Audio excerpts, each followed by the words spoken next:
Max TV భక్తి ప్రేక్షకులకు నమస్కారం. ఈరోజు స్టూడియోలో మనతో ఉన్నారు ప్రముఖ ఆధ్యాత్మికవేత్త ముళ్ళపూడి సత్యనారాయణమూర్తి గారు. నమస్కారం అండి. నమస్కారం మా అనుజ్ఞ. గురుగారు, ఇప్పుడు మహాశివరాత్రి సందర్భంగా మహాశివుడి గురించి మాట్లాడుకుంటున్నాం కాబట్టి పలివెలలో కొప్పులింగేశ్వర స్వామి ఆలయం ఉంది. ఇది చాలా మందికి తెలియచ్చు, చాలా మందికి తెలియకపోవచ్చు. ఈ గుడి విశిష్టత, దీనికి సంబంధించిన చరిత్ర తెలియజేస్తారు. అవునమ్మా. ఇక్కడ ఈస్ట్ గోదావరి డిస్ట్రిక్ట్లో మనకి రాజమండ్రికి ఒక 50 కిలోమీటర్ల దూరము, ఆ తర్వాత కొత్తపేట అని ఒక ఊరు ఉంటుంది, కాకినాడకి ఒక 60-70 కిలోమీటర్లు, ఇలా రాజమండ్రికి కాకినాడకి దగ్గరలో అమలాపురానికి మరి దగ్గర అనమాట, ఒక 25 కిలోమీటర్స్ దూరంలో. ఆ ఊరిలో పలివెల అని ఒక ఊరు ఉందనమాట, చిన్న గ్రామం అది. అయితే విశిష్టత మాత్రము చారిత్రాత్మకం. అక్కడ అగస్త్య మహర్షుల వారు ఆయన ఏం చేశారంటే ఆ ఊరిలో తపస్సు చేశారు. అదే ఊరిలో ఆ ఊరు పేరు పల్వల్పురం, అదే పలివెలగా పరిణమించిందనమాట రానున్న కాలంలో. అక్కడ తపస్సు చేసి శివపార్వతుల యొక్క కళ్యాణం జరుగుతుంటే అగస్త్య మహర్షి ఏం చేశాడు, అక్కడికి వెళ్ళి చూడాలి, శివపార్వతుల కళ్యాణం చూడాలి, కాబట్టి చూడలేకపోతాడు. అప్పుడు ఆయన దివ్య దృష్టితో శివపార్వతులు ఎక్కడో కైలాసంలో జరుగుతున్నటువంటి శివపార్వతుల యొక్క కళ్యాణాన్ని ఆయన దివ్య దృష్టితో చూస్తాడు. చూస్తే వస్తారు, దర్శనమిచ్చారు శివపార్వతులు. ఈ పలివెల అనేటటువంటిది ఎక్కడుందంటే కౌశికీ నది, అంటే గోదావరి నదే ఒక పాయ అనమాట. వైష్ణవి పాయ అని, ఇలా గౌతమి పాయ అని చెప్పుకుంటాం, అది కౌశికి ఉపపాయ. ఆ కౌశికీ నది ఒడ్డునుంది ఇది. అయితే అక్కడ ఏం జరిగింది, శివపార్వతులు వచ్చి వరం ఇచ్చారు అగస్త్య మహర్షికి. అగస్త్య మహర్షి ఒక కోరిక కోరతాడు. ఎక్కడైనా సరే శివపార్వతుల దేవాలయాలు చూడు నువ్వు, శివుడు ఒక పాలమట్టం, అంటే ఒకే పీఠం మీద ఉండరు అనమాట. శివుడు ఒక చోట, పార్వతి దూరంగా ఉంటుంది. అందుకని దానికి ఏమని చెప్తారు, పార్వతీదేవి నాన్ వెజిటేరియన్ తింటుంది కాబట్టి దూరంగా వేరే దాట ఉంటుంది, శివుడు బ్రాహ్మణుడు కాబట్టి శివుడు ఉండనివ్వడు అని చాలామంది పామర జనం చెప్పుకుంటారు. అది కాదు విషయం. శివుడు అనేటటువంటి వాడు ఒక పీఠం మీద ఉంటే Parvati is equally important, Adiparashakti. అసలు వీళ్ళందరినీ సృష్టించిందే ఆమె, అందుకని ఆమెకి సెపరేట్ రెఫరెన్స్, గౌరవం కోసం వేరేగా పెడతాం అన్నమాట. అయితే ఇక్కడ ఈ గుళ్ళో ఉన్న ప్రత్యేకత ఏంటంటే ఒకే పీఠం మీద కూర్చోపెట్టమన్నారు, రమ్మన్నాడు. అంటే అలాగే శివపార్వతులు ఇద్దరు ఒప్పుకొని ఒకే పాలమట్టం మీద, ఒకే పీఠం మీద శివుడు పార్వతి ఇద్దరు ఉంటారనమాట. ఇది ప్రపంచంలో ఎక్కడా లేదు, ఈ ఒక్క పలివెల్లోనే ఉంది. ఇది ఉమా కొప్పులింగేశ్వర స్వామి దేవస్థానం గుడి అంటాం. అసలు ఈ కొప్పులింగేశ్వర స్వామి అన్నదానికి పేరు కథ ఒకటి ఉందన్నమాట. ఆ కథ ఏమిటంటే, అంటే కొప్పు అంటే ఏమిటి, మనకి జుట్టు ఇలా వేసుకుంటాం, కొప్పు వేసుకున్నాం అంటారు కదా. ఆ గుళ్ళో ఒక పురోహితుడు ఉన్నాడు. ఆ పురోహితుడు తొంటరివాడు, వ్యసనపరుడు. ఆయనకి ఒక చెడు హ్యాబిట్స్ ఉంటే ఆయనకు ఒక ప్రేయసి ఉంది. ఈ మల్లె పువ్వులు భక్తులు ఎవరైతే తెచ్చి స్వామి కోసం రకరకాల పువ్వులన్నీ కూడా తెచ్చి కుట్టిస్తారు మాల కింద, మల్లె పువ్వుల్ని వీటిని ఇతను ఏం చేసేవాడు, ఈ పూజారి తీసుకెళ్ళి ఆ వేసికి ఇచ్చేసేవాడు రోజు. ఆమె ధరించేది. ఆమె ధరిస్తూ అలా ఉన్నప్పుడు ఒక రోజున ఏం జరిగిందంటే, ఇతని స్టోరీలు మొత్తం ఈ జనం అందరికీ తెలుసు ఆ ఊర్లో. వీళ్ళంతా ఆ రాజుగారికి కంప్లైంట్ ఇస్తారు. కంప్లైంట్ ఇస్తే సడన్ ఇన్స్పెక్షన్, మనకి ఎలాగైతే డిఓలు స్కూల్కి సడన్ ఇన్స్పెక్షన్ జరుగుతుందో, రైల్వే ఆఫీసర్లు ఇన్స్పెక్షన్ కార్లో వచ్చి ఇన్స్పెక్షన్ చేస్తారు, అలాగా ఆ రాజు ఏం చేశాడంటే ఇన్స్పెక్షన్కి వస్తాడు. ఇన్స్పెక్షన్ గుడికి రాగానే ఈయన ఏం చేస్తాడు, గబగబా అయ్యా బాబాయ్ రాజు వస్తున్నాడు అనే విషయం తెలిసిపోయి ఆ వేశ్య తలలో ఉన్నటువంటి మాల ఉంది కదా, మల్లెపూల మాల, అది పీకేస్తాడు. పీకేసి తీసుకొచ్చేసి ఆ శివలింగం మీద పెట్టేస్తాడు. పెట్టేస్తే మొత్తం ఇంక మిగతాదంతా అలా ఉంది. చూడగానే రాజు రాగానే ఒక వెంట్రుక, వేశ్య వెంట్రుక ఎంత పొడుగ్గా ఉంటుంది కదా, ఆ పొడుగు వెంట్రుక చూసి రాజు ఇదేంటి అని అడుగుతాడు. అపవిత్రం, అది మామూలే. అసలు వీడు ఉద్యోగం కోసం వీడు తలకాయ తీసేస్తాడని వీడు ప్రాణభయంతో చేసేసాడు. ఆ తలగాని చూడగానే ఏం చెప్పాడు వీడు పురోహితుడు, అయ్యా మహారాజా, మనం ఈరోజు అంతా డెకరేషన్ తీయకూడదండి, ఈరోజు అప్పటికప్పుడు ప్రసాదం ఇవన్నీ ముట్టుకోకూడదు, రేపు మనం అది తీసి చూపిస్తాను, ఆ పువ్వులు దండ తీసిస్తాను, వెంట్రుక చూద్దరు కానీ. అది ఏంటనుకుంటున్నారు, అది శివుడిది, శివుడి జుట్టది అని చెప్పేస్తాడు. అని చెప్పేస్తే అయితే రేపు ప్రొద్దున్న వస్తాను నేను చెక్ చేస్తాను అంటాడు. వీడు చెప్పడం అయితే చెప్పేశాడు కానీ పాపం ఈ పూజారి బాబాయ్ శివుడిది ఇప్పుడు ఎలాగా అని చెప్పేసి శివుడిని హెల్ప్ చేయమని చెప్పేసి ఆ రాత్రంతా శివుడి నామ జపం చేసుకుంటూ శివుడికి పూజ చేస్తూ ఉంటాడు. ధ్యానం చేస్తూ ఉంటే పాపం శివుడికి కరుణ కలుగుతుంది.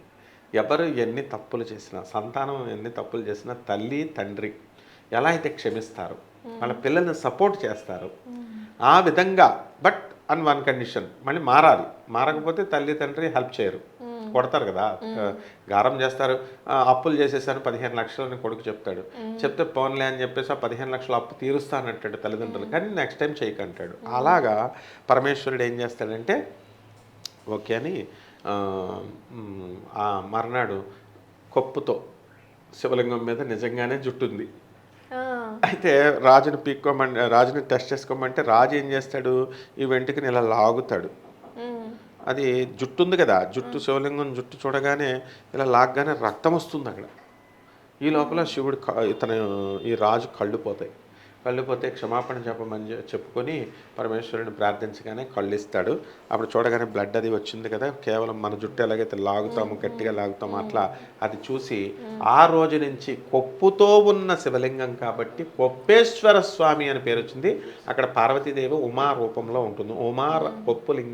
కొప్పలింగేశ్వర స్వామి అని ఆ గుడి పేరు. ఇది చరిత్ర జరిగింది, ఇది స్టోరీ కాదు. అందుకనే శివలింగం పైన కొప్పులాగా ఉంటుందన్నమాట. ఇప్పుడు కూడా అక్కడ డెకరేషన్ చేసి పూజ చేస్తారు.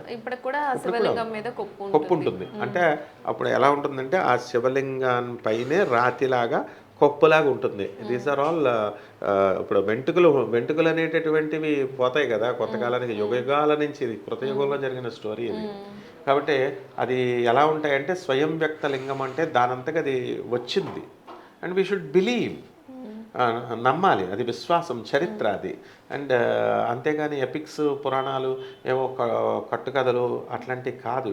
అండ్ అలా అనుకుంటే ఇప్పుడు మనము జవహర్లాల్ నెహ్రూ, లాల్ బహదూర్ శాస్త్రి వీళ్ళంతా పుట్టారంటే చరిత్ర చెప్తుంటే నో అంటే కుదరదు వీళ్ళ. కాబట్టి పరమేశ్వరుడు ఆ విధంగా ఈ యొక్క భక్తుల్ని అందరినీ కూడా అనుగ్రహిస్తాడు. ఈ మహాశివరాత్రి అక్కడ మహాశివరాత్రి రోజున అక్కడ చాలా విశేషంగా చేస్తారు. చక్కగా తెల్లవారుజామున నుంచే 4 గంటల నుంచే లేవడము, అభిషేకం శివుడికి చేయడము, శుద్ధోదక నీళ్ళతో, మంచి నీళ్ళతో చేయడము, పాలతో అభిషేకం చేయడము, అలంకారము.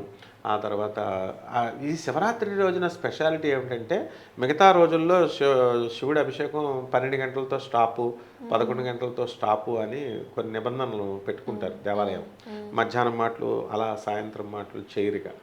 కానీ ఈ శివరాత్రి రోజున ఏ శివాలయం చూసినా సరే నువ్వు తెల్లవారుజామున 3 గంటల నుంచి ఆ రాత్రంతా మధ్యాహ్నం అంతా కూడా అభిషేకాలు చేస్తూనే ఉంటారు కంటిన్యూస్గా.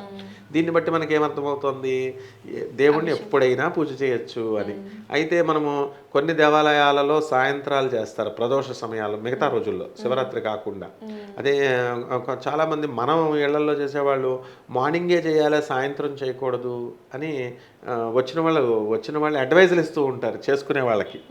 ఎందుకని మార్నింగ్ అంటారంటే మార్నింగ్ ఫ్రెష్ మైండ్తో ఉంటాము, అండ్ బయటికి వెళ్ళిపోతే మళ్ళీ సాయంత్రం ఎప్పటికో వస్తామో తెలియదు, సాయంత్రం చేద్దామని బద్దకించేసి మనం చెయ్యమన్న ఉద్దేశంతో దైవ పూజ అనేటటువంటిది మార్నింగ్కి కన్ఫైన్ చేశారు.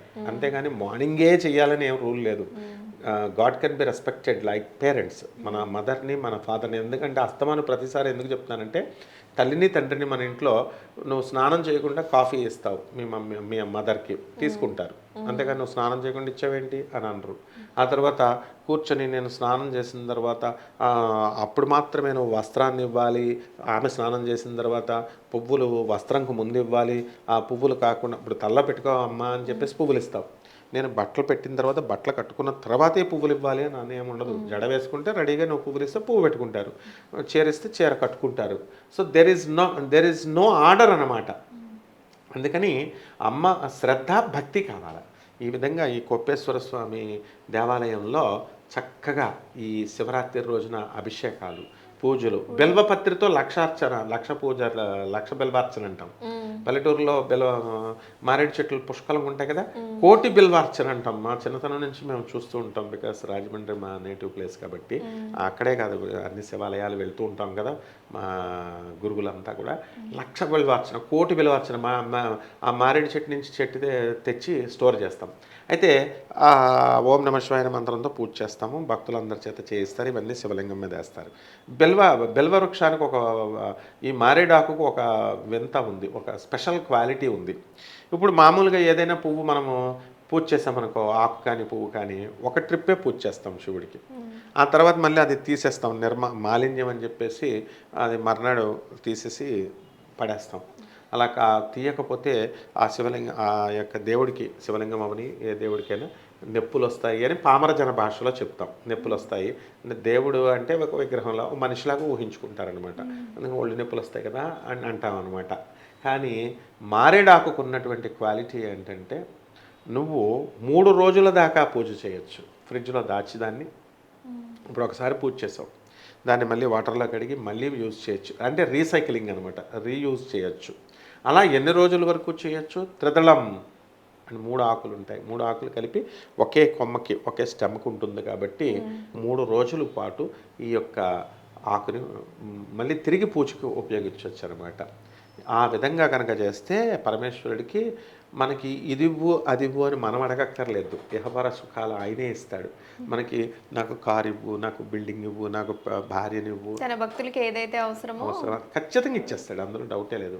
అంటే మళ్ళీ ఇక్కడ దానికి కర్మ సిద్ధాంతాన్ని బేస్ చేసుకొని చాలామంది వీళ్ళు ఏమనుకుంటారంటే, కర్మ ఉన్నప్పుడు నీకెప్పుడు కొంతమందిని డబ్బు ఇస్తున్నాడు, కొంతమందికి ఎవరు అని అంటాడు కదా. ఇవన్నీ అడ్మినిస్ట్రేటివ్ లక్షణాలు అనమాట, అడ్మినిస్ట్రేటివ్ పాలసీస్. ఇప్పుడు స్కూల్లో అడ్మిషన్స్ ఏ విధంగా తీసుకుంటారు, కాలేజీలో, బయట ప్రజలకు అనవసరం అది. మీరు అప్లై చేసుకోవడం వరకే. నేటు 2.5 కిలోమీటర్స్ దూరంలో ఉండాలా, తర్వాత ఈ ఫాదర్ ఎంప్లాయీ అయి ఉండాలా, ఇలా కొన్ని రూల్స్ ఉంటాయి మనకి సెంట్రల్ గవర్నమెంట్లో.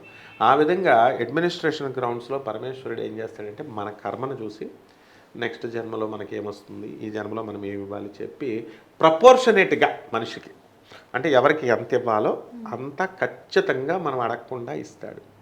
మనం పూజ చేసినా ఇస్తాడు, పూజ చేయకపోయినా ఇస్తాడు. అయితే పూజ చేయడం వల్ల ఎవరికి లాభం అంటే పరమేశ్వరుడికి కాదు, మనకు లాభం. అలా అంటే స్టూడెంట్ రోజు చదివితే వాడికి దగ్గరగా ఉంటాం. రోజు స్కూల్కి వెళ్తే టీచర్స్తో ఎఫెక్షను, స్కూల్ మీద ఎఫెక్షను, పాఠాలు మైండ్లో ఎక్కుతాయి. ఎప్పుడో 6 నెలలకు ఒకసారి పుస్తకం తీస్తే మనం మర్చిపోతాం, స్కూల్లో మర్చిపోతాం, వెళ్ళే దారే మర్చిపోతాం, ఆ పుస్తకాలు ఏముందో మర్చిపోతాం. అందుకని ఎప్పుడు కూడా నిత్య పూజ అందుకు చేయమంటారు. అంటే సిస్టమైజ్డ్ నాలెడ్జ్, సిస్టమేటిక్గా ఉండడం వల్ల, గురువులతో నిత్యము మనము టీచర్స్తో దగ్గరగా ఉండడము. సో దే కెన్ టీచ్, అరే వీడికి శ్రద్ధ ఉంది అని. అందుకని పరమేశ్వరుడికి ప్రతిరోజు కూడా అక్కడ చేస్తారు. శివరాత్రి రోజున విశేషంగా చేసి చక్కగా విభూతి అందరికీ పంచుతారు, ప్రసాదాలు. తర్వాత ఇంకొకటి విషయం, నీకు శివాలయాల్లో చాలామంది పల్లెటూరులో శివుడు ప్రసాదం తీసుకెళ్ళడానికి భయపడతారు. వీళ్ళు అరటిపళ్ళు, కొబ్బరి చిప్ప ఇస్తారు కదా, ఈ మధ్యలో మారింది. ఇదివరకు శివాలయం, శివుడు శ్మశానంలో ఉంటాడు కాబట్టి శివుడు ప్రసాదం తీసుకెళ్లకుండా నంది మీద పెట్టేసి వెళ్ళిపోతారు. మా చిన్నప్పుడు మా అమ్మగారు కూడా అలాగే చేసేవారు, నంది మీద పెట్టేయమనేవారు ఈ అరటిపండుని, ఈ యొక్క కొబ్బరి చిప్పని. అదేమిటి అని అంటే, శివుడు లాజిక్ ఏంటి, శివుడు శ్మశానంలో ఉంటాడని. కానీ అదేమీ కాదు. ఇప్పుడు కూడా కొంతమంది పాటించే వాళ్ళు అలా ఉంటారు. శివుడు ప్రసాదాన్ని దర్జాగా తీసుకెళ్ళొచ్చు, దర్జాగా తినొచ్చు. ఈ గుడి చరిత్ర, విశిష్టత గురించి బాగా వివరించారు. ధన్యవాదాలు. ధన్యవాదాలమ్మా. సో చూశారు కదా, గురుగారు చెప్పిన ఈ మహాశివరాత్రి రోజు పూజా విధానం గురించి, అలాగే జాగారం ఎలా చేసుకోవాలి, ఈ మహాశివరాత్రి ఎంత పవిత్రమైనది, ఎలా చేసుకోవాలి అనే విశేషాల గురించి మీరందరూ కూడా మహాశివరాత్రి బాగా జరుపుకొని ఆ శివుని కరుణా కటాక్ష వీక్షణాలు పొందుతారని మనస్ఫూర్తిగా కోరుకుంటున్నాం. ధన్యవాదాలు.